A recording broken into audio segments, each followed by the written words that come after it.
Merci à vous. Merci de l'intérêt que vous portez à notre projet. Moi, je suis Dr Guy Vélagi, je suis cardiologue, je réside en Guadeloupe et je suis un des membres fondateurs, parmi 5 autres membres fondateurs, de ce projet modeste, Espoir Santé Afrique. Vous avez tout compris, Espoir Santé Afrique, pour apporter les soins de santé aux populations souvent en situation d'enclavement sanitaire.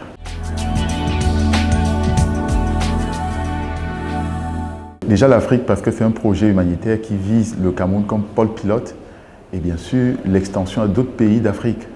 Donc nous avons la chance, ou alors nous avons eu la chance d'avoir un bon accueil par les autorités camerounaises. Nous avons posé nos bases ici avec la volonté de s'implémenter dans d'autres pays d'Afrique subsaharienne. En l'occurrence le Niger, la Guinée équatoriale, le Mali, d'autres pays qui plus ou moins nous ont sollicité pour l'action humanitaire que nous menons déjà depuis environ 4 ans sur le territoire Cameroun. Donc le Cameroun est un pôle d'expérimentation, un pôle pilote de notre projet qui a une envergure africaine.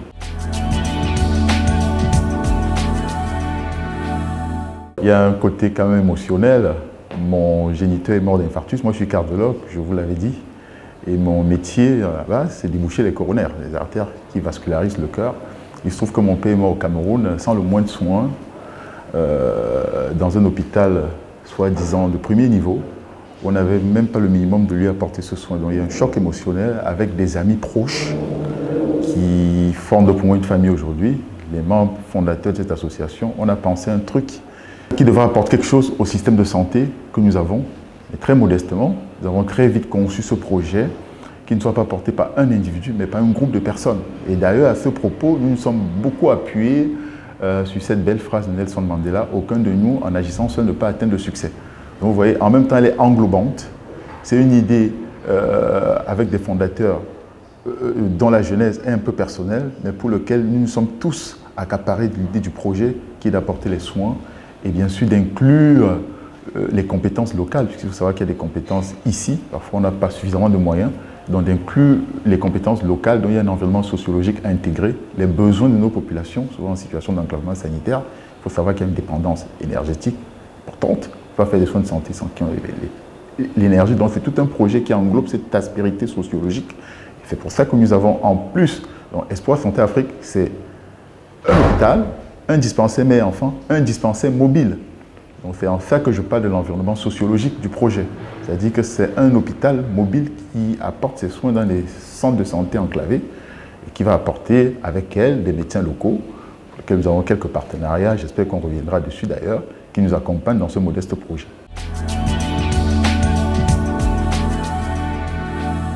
Nous avons une dimension africaine, humanitaire. Oui, il y a 3 Camerounais, certainement, des médecins, des personnes de la société civile, la Guadeloupe, qui est un pont important dans ce sujet, je pense qu'on en reviendra largement dessus. Mais la genèse de ce projet, elle est un peu internationale. Nous, on est une association française, on est immatriculé en France, notamment en Guadeloupe, mais avec une forte coloration camerounaise, il faut le dire. Voilà. Mais elle se veut surtout humanitaire et surtout ouverte à toutes les nationalités volontaires, ou ayant la volonté d'apporter en fait cette humanité au plus proche de nos populations.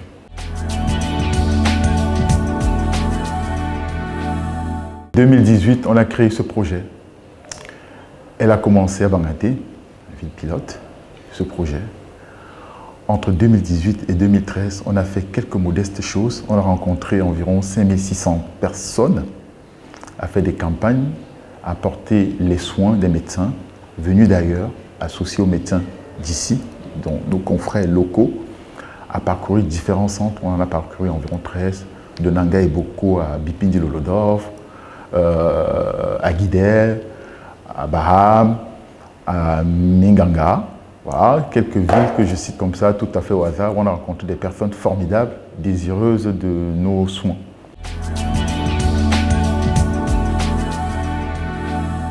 C'est un centre de santé à la base qui a une volonté d'apporter des soins, qui est basé sur deux volets, 2 piliers, un dispensaire mère-enfant.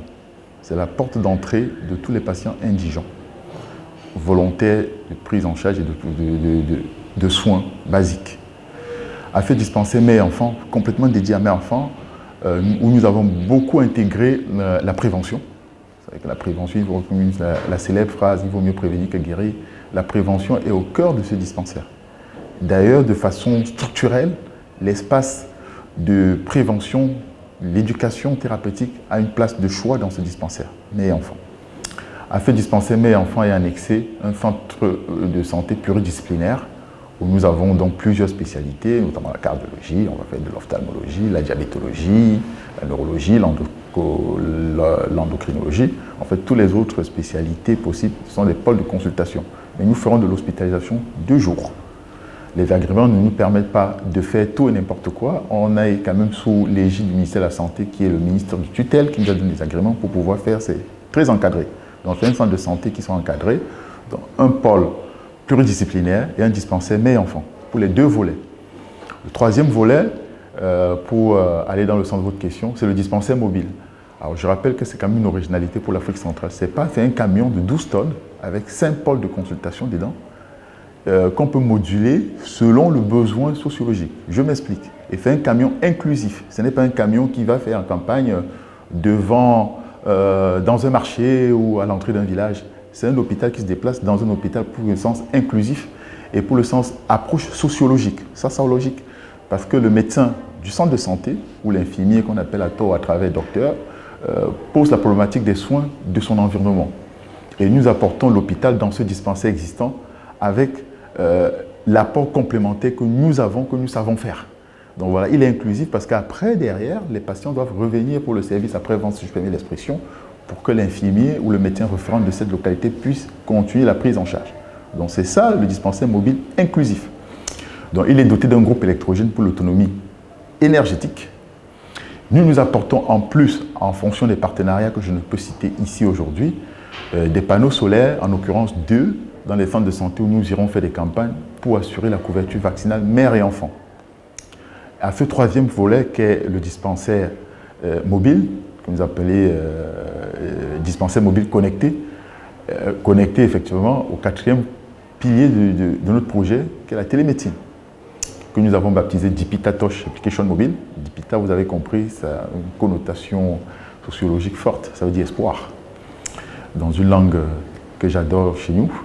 Et donc nous avons fondé la base de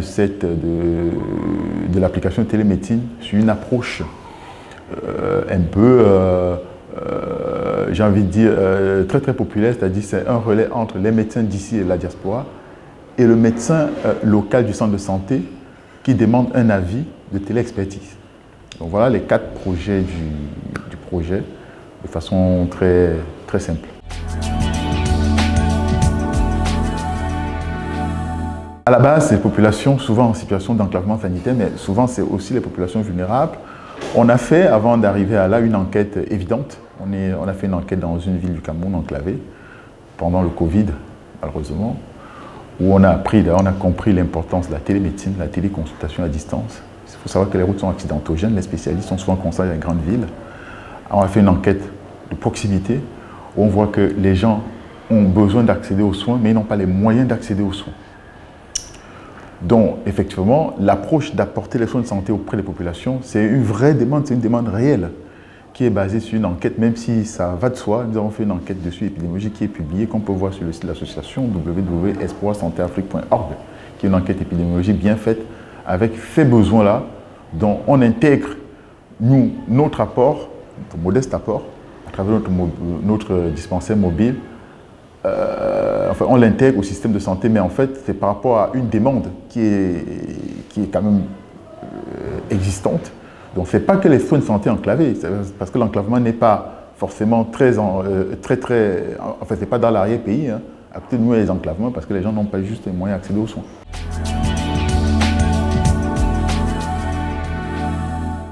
Entièrement gratuit. Entièrement gratuit, c'est ce qu'on a fait jusqu'à présent. Nous ne le confirmons pas, c'est des retours de terrain qu'on peut vérifier qui sont opposables. En 4 ans, nous avons fait des soins entièrement gratuits, apporter parfois des médicaments à prise en charge qui va avec, et confier les patients pris en charge qui nécessitaient des spécialités à des spécialistes, des confrères locaux pour la suite de la prise en charge.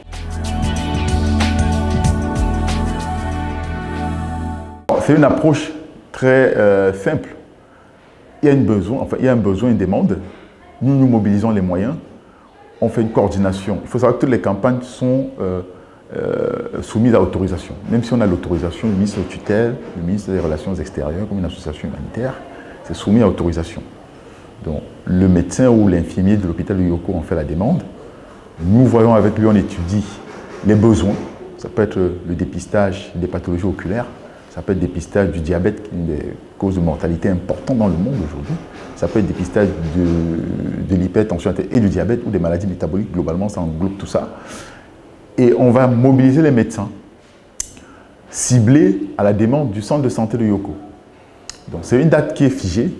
Il y a une organisation et on déplace le camion, si c'est accessible, ou on déplace, ce qu'on a fait jusqu'à présent, sans camion, on déplace les médecins spécialisés ciblés pour la demande à Yoko.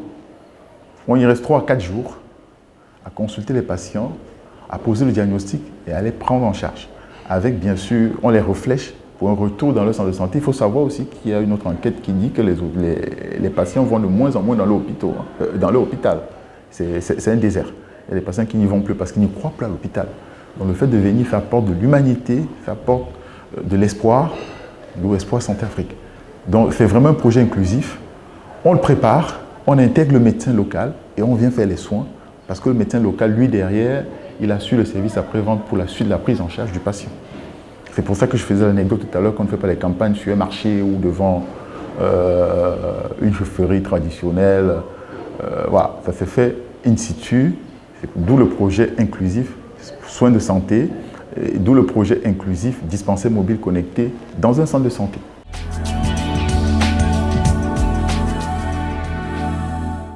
On a eu quelques difficultés qui, on l'espère, sont en train de s'arranger. Aujourd'hui, nous avons, avec l'accès à l'énergie au centre de santé de Yassa, avec des partenaires qui ont eu la gentillesse, la volonté de nous accompagner, notamment le Rotary, le club Rotary de Douala, le consulat général de France. Ils ont eu la gentillesse de nous soutenir dans le cadre d'une soirée caritative qui est prévue donc le 22 juin au Best Western avec la marraine de l'association. Ce fut Jacob de Varieux, un ami qu'on a perdu, le premier parrain du projet, et maintenant Josine Leroy qui arrive ce soir, qui est la marraine du projet, dans une soirée caritative qui vise à lever des fonds pour que nous puissions avoir un peu de moyens pour approvisionner le centre en transformateur énergétique. Donc ça, c'est la difficulté qu'on a eue. À part ça, on a eu quand même quelques facilitations du ministère des Affaires étrangères et du ministère des Finances par rapport au matériel, puisqu'il faut dire que le centre est entièrement équipé avec un don et l'aide internationale. Donc nous avons le droit, et c'est pour ça qu'il y a une action humanitaire derrière, le bénéfice de cette aide internationale doit rejaillir sur le patient. C'est pour ça qu'on parle de l'accès aux soins aux personnes en situation d'erreur, parce qu'il faut que nous on lève des moyens, et on lève des moyens, il y a des gens qui cotisent pour qu'on fasse ces campagnes. Il y a des gens qui nous ont équipés en matériel médical, c'est pour ça que je parle de centre de santé. Certains parlent de clinique, nous parlons de centre de santé, avec un équipement qui est aujourd'hui ultra moderne, complètement payé, par des gens qui ont voulu bien nous accompagner. Et on se retrouve malheureusement avec un centre équipé, sans lumière.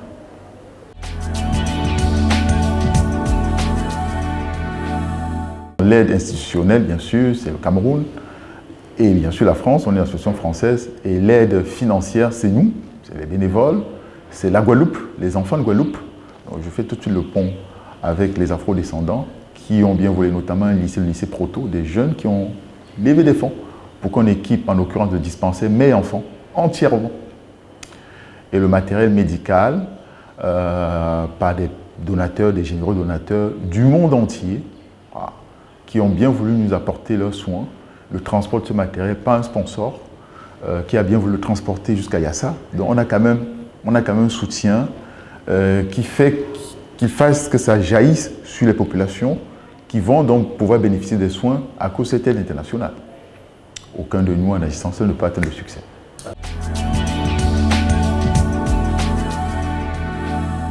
Après le Cameroun, puisque nous parlons du Cameroun dans sa globalité, il y a ça, c'est un peu le centre névralgique du projet au Cameroun qui se déploie dans le Cameroun à travers le dispensaire mobile, la télémédecine.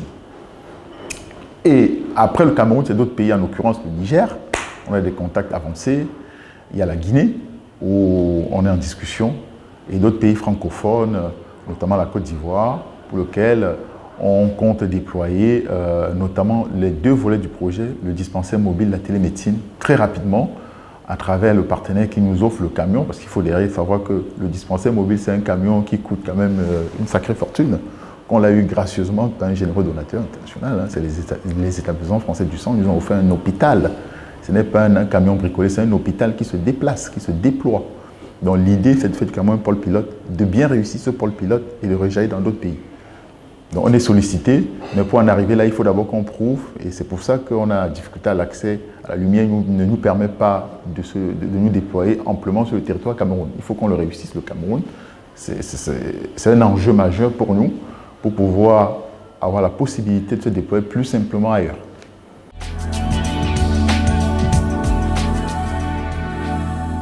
Chantal Leroy, nous y sommes là, à l'hôtel Leroy, qui a eu la grâce, la générosité d'accepter d'être la marraine du dispensaire mobile.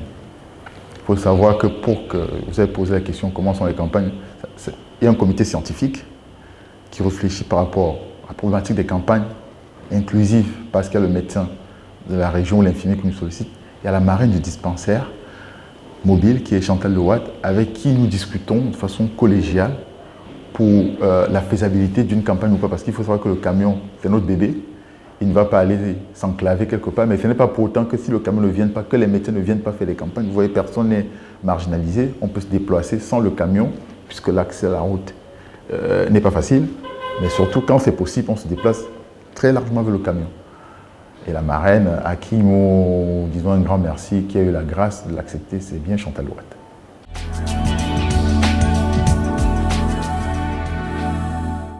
Moi, j'habite en Guadeloupe, mais je pense que la Guadeloupe a été un peu l'étincelle de ce projet. On lui doit ça. Et les enfants de Guadeloupe, la Guadeloupe y a contribué largement à ce qu'on réussisse ce projet. Vous voyez, cette phrase Nelson Mandela m'interpelle beaucoup. Chaque fois que j'ai un petit moment, je pense à cette phrase parce que c'est de là qu'a jailli le projet, de toute façon, qu'on le veuille ou pas. Donc, la Guadeloupe, pour moi, est dans mon cœur. Et elle nous a apporté grand chose, elle nous a apporté un grand soutien à la réalisation de ce modeste projet.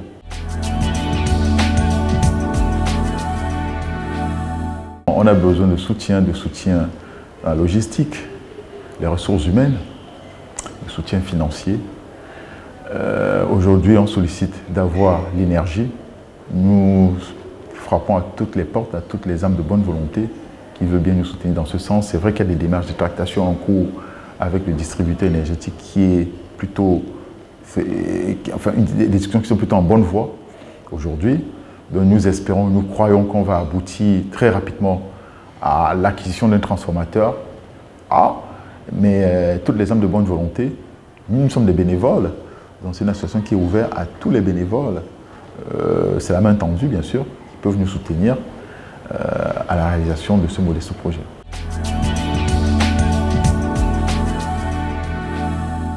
Tant qu'on apporte le sourire et qu'on apporte l'espoir aux populations, c'est vraiment notre plus grande satisfaction. C'est sur ça qu'on mobilise autant de moyens, autant d'énergie. Vous verrez dans l'équipe, il y a des gens qui viennent de Guadeloupe qui prennent l'avion de leurs propres moyens. Nous fermons nos cabinets, nous arrêtons nos activités pour venir le faire. On veut mobiliser plein de personnes, plein d'ambassadeurs. Je pense à Gino Simpson qui vient de New York, qui va participer à la soirée caritative. Je pense à d'autres ambassadeurs, Gaël Wandji qui est l'ambassadrice du projet. Je pense à tous les bénévoles qui nous envoient des mots de soutien tous les jours. Donc c'est ça notre satisfaction, c'est d'avoir les bras, des oreilles, l'écoute, l'accompagnement nécessaire. C'est juste ce qu'on veut pour continuer à avancer en toute sérénité. Après, la solution d'utilité publique, oui, pourquoi pas. Mais aujourd'hui, vraiment, on est focus sur l'accès aux soins, la facilité d'accès aux soins et le plus de moyens possible pour le faire.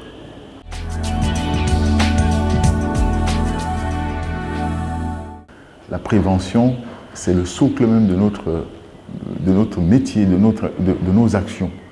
C'est-à-dire la sensibilisation et l'hypertension artérielle, c'est l'une des causes des accidents vasculaires cérébraux dont vous avez cité aujourd'hui. Ouais, et d'autres maladies métaboliques. La sensibilisation, nos campagnes sont basées sur la sensibilisation essentiellement et la prise en charge. On sensibilise, on diagnostique, on prend en charge. Et je pense que oui, c'est une maladie qui touche toutes les couches de population. Et malheureusement, les populations les plus vulnérables, puisque non seulement ils sont dans l'ignorance du diagnostic, je veux dire, il manque les moyens, ils n'ont pas l'accès aux soins. Donc oui, c'est une problématique majeure. Et la prévention est vraiment le pan important de notre projet. Il faut savoir que une fois qu'on a l'AVC dans nos pays, on n'a plus les moyens de se soigner. Ils sont voués à la mort, malheureusement, c'est triste à dire, mais c'est ça.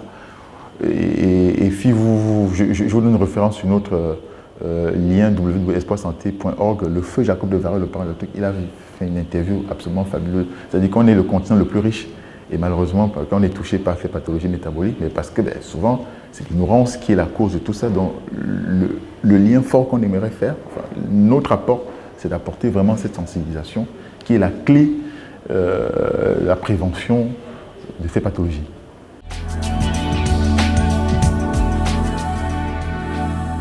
Ceux qui nous regardent, j'ai envie de dire qu'on a consacré une partie de notre vie, du moins tous les membres fondateurs, les bénévoles aujourd'hui, ont fait donner accord d'ouvrir ce centre qui est à Yassa, avec son volet dispensaire mère et enfant, un plateau pluridisciplinaire, pour que ça puisse être accessible à tous les porte-monnaies, avec un volet vraiment social.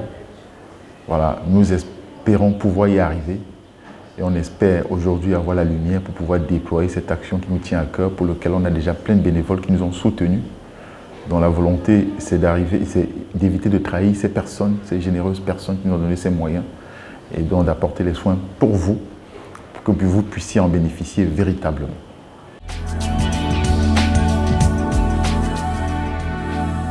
Jean-François Gary, qui est en même temps responsable des relations publiques et des partenariats. Voilà l'exemple type même de ce pont, voilà, entre l'Afrique et la Guadeloupe, France, qui est avec moi. Il y a aussi Sylvie Moutou, qui est la secrétaire de l'association, qui est directrice des hôpitaux en France, qui est avec nous. Il y a aussi le vice-président, qui est un des membres fondateurs, Olivier Keigné, Dr Olivier Keigné, qui est avec nous. Donc c'est une forte délégation. On a une étudiante en médecine de Paris qui est avec nous, voilà, Jean-François Léa. Donc c'est plutôt une forte délégation qui m'accompagne aujourd'hui pour essayer d'implémenter ce projet de façon réelle, accompagné par Jocelyne Bérois qui arrive ce soir, Gino Simpson qui lui vient à New York, qui est déjà dans nos murs. Voilà un peu ceux avec qui je suis venu au Cameroun pour cette soirée caritative et pour qu'ils touchent du doigt, du moins pour nos amis de la Guadeloupe, les actions que nous menons depuis 4 ans, à qui nous avons beaucoup communiqué et qui aimeraient voir enfin se réaliser ce modeste projet.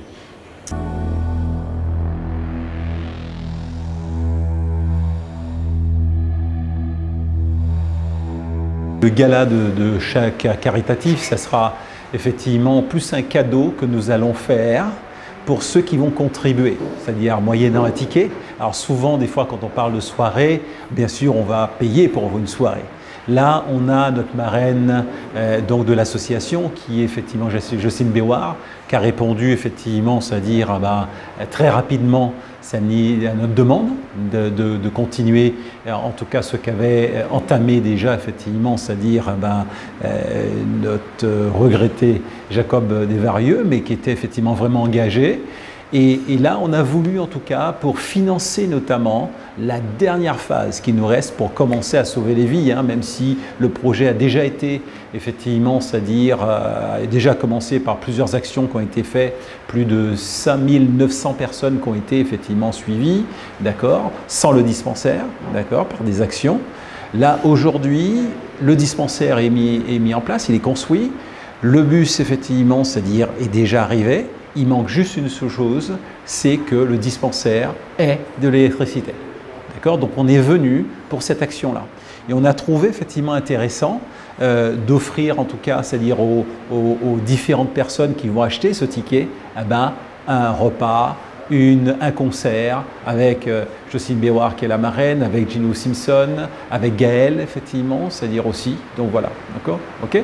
Donc ça paraît être la même chose que d'aller voir un concert, mais non. C'est de savoir que chaque personne qui effectivement, c'est-à-dire achètera un ticket avec ou pas présence, il va contribuer à pouvoir mettre de l'électricité très rapidement, peut-être même avant qu'on s'en aille. Si dès la semaine prochaine, les choses peuvent se mettre en place, on aimerait effectivement ça. Donc voilà un peu l'action qu'on va mener.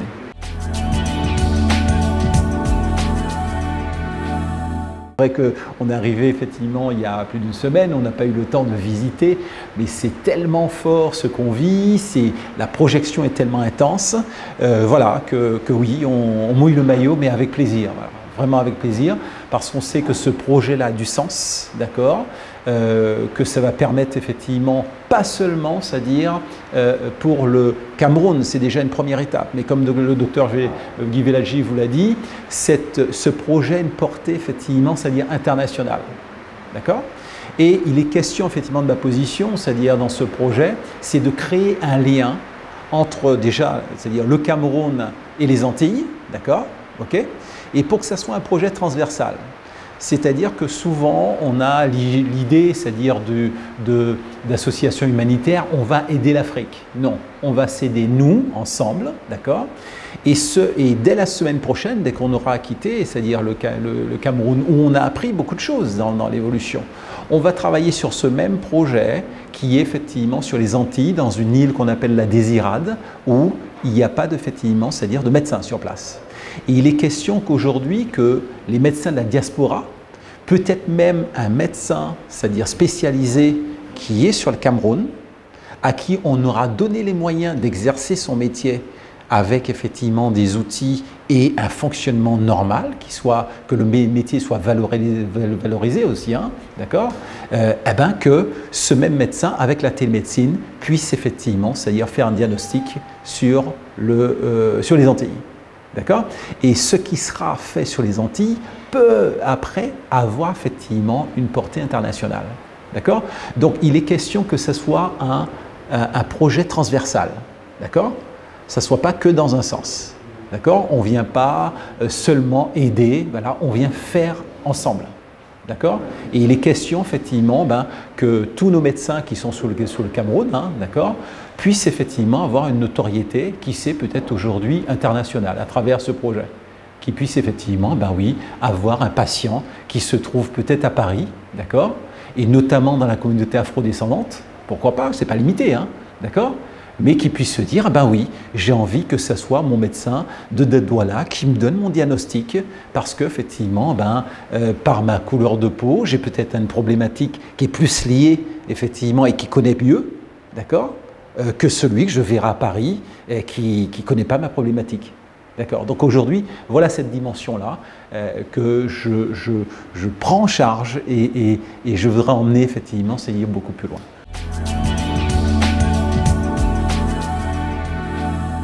Alors, je vais résumer. Tous ceux qui nous ont aidés sur ce projet-là, ils vont entendre à un moment donné, ils savent qu'ils sont partenaires. Et je vais élargir encore plus, d'accord? Tous ceux qui vont prendre un billet pour se rendre à cette soirée du 22 peuvent se considérer, et je tiens à les féliciter, les yeux dans les yeux, effectivement, pour leur dire félicitations pour l'action que vous avez faite. Alors bien sûr, on a des partenaires qui ont versé des sommes plus ou moins importantes, d'accord, selon leurs moyens. Mais aujourd'hui, cette soirée du 22, on pourrait dire, bon, c'est toujours un budget quand on va effectivement dans ce type de lieu, qui coûte effectivement.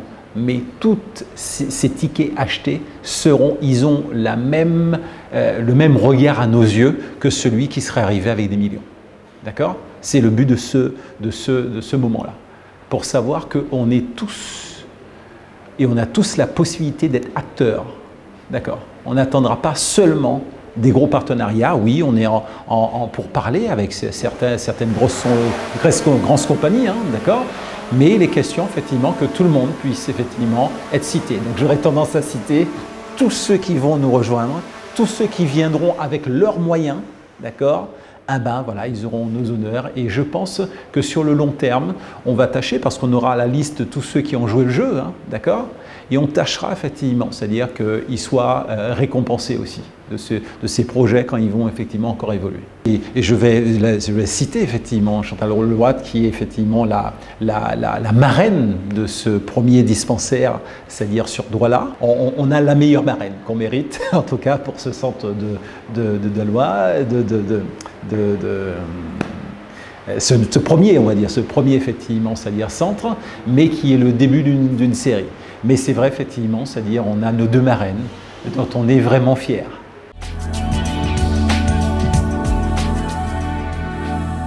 La soirée va commencer à 19 h, soyez à l'heure.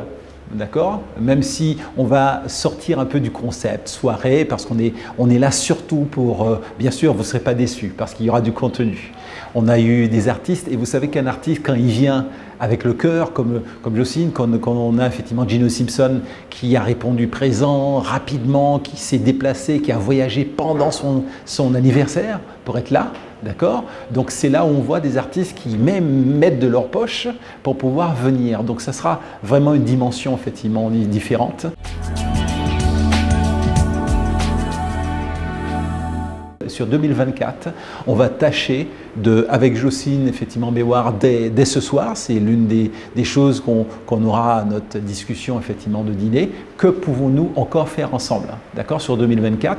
Quelles sont les dates qu'on va effectivement mettre en place pour, à ce moment-là, des concerts, peut-être, hein, d'accord? Donc, c'est des questions que les artistes non plus ne soient pas à dépenser sans avoir, mais on va mieux organiser les choses pour qu'on puisse revenir avec plusieurs axes. Donc, il y a l'axe, effectivement, c'est-à-dire purement santé, donc c'est le point central, d'accord? Mais on a l'axe culturel, d'accord? L'une des choses qu'on va travailler et qu'on a déjà commencé, c'est pour ça que vous voyez effectivement un panel d'artistes qui soit caribéens et camerounais en même temps, d'accord? Donc c'est équitable en plus, d'accord? Et là, effectivement, eh ben, on va tâcher de développer en même temps quand on vient ces deux axes-là.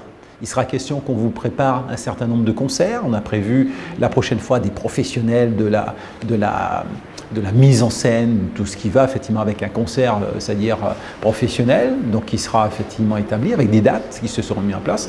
Et troisième volet, comme le docteur Velaggi vous a dit, on a des écoles de façon spontanée, qui ont fait le nécessaire pour que ce projet puisse commencer, par des levées de fonds, par des petites sommes réalisées, qui ont fait des grosses sommes, tout compte fait. Donc on va tâcher d'amener effectivement le troisième volet, qui est un volet culturel.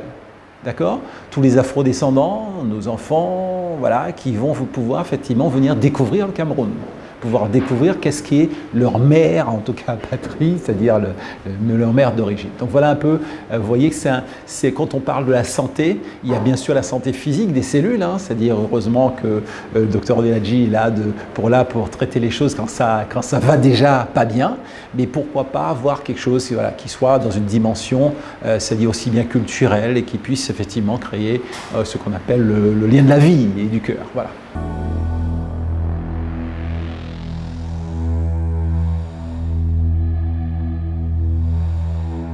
C'est d'abord un grand honneur, c'est une belle surprise et c'est surtout un bel engagement.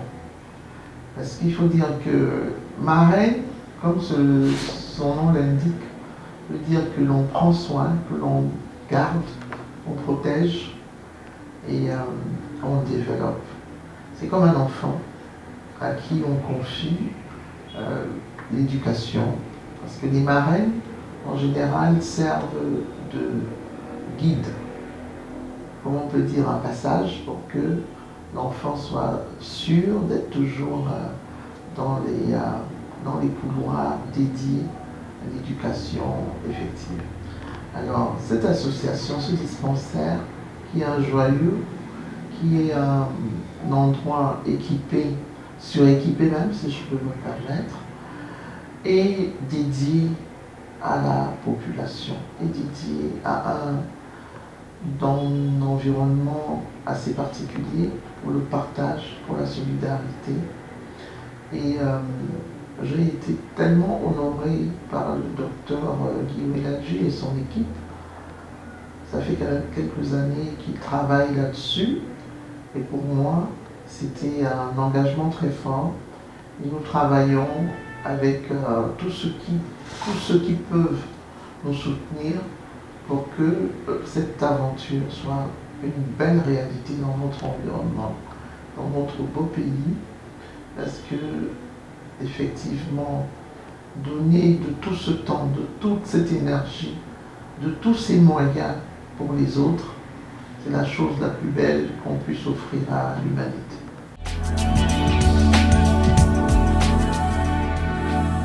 Vous savez, mère et enfant, quoi de plus noble que d'être une mère? Parce qu'en fait, on parle de création, on parle d'humanité, on parle de population. Et donc, la dénomination ou le baptême, la désignation mère et enfant, ça frappe, ça interpelle. Effectivement, c'est comme une bonne énergie pour que les choses démarrent. Parce que dès qu'on parle d'enfant et de mère, tout le monde s'intéresse.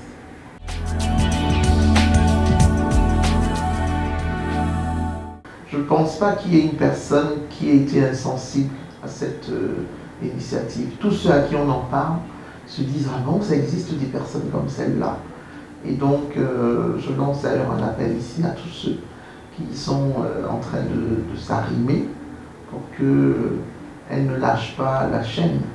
C'est une chaîne que le docteur Bellagi a lancée là, et nous devons tenir les rênes pour qu'elles ne se brisent pas.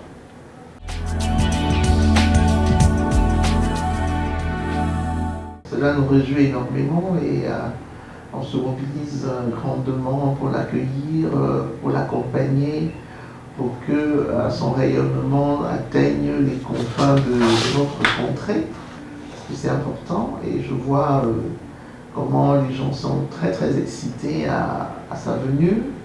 Nous espérons qu'avec le temps qu'elle va nous consacrer, nous pourrons encore arrimer d'autres personnes à ce superbe projet.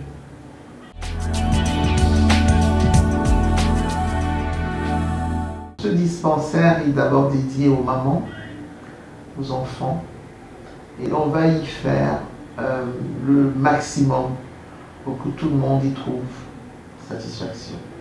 Donc c'est vraiment un endroit dédié pour les populations, pour tous ceux qui trouvent, qui cherchent un confort, une solution à leur santé, une solution même au conseil.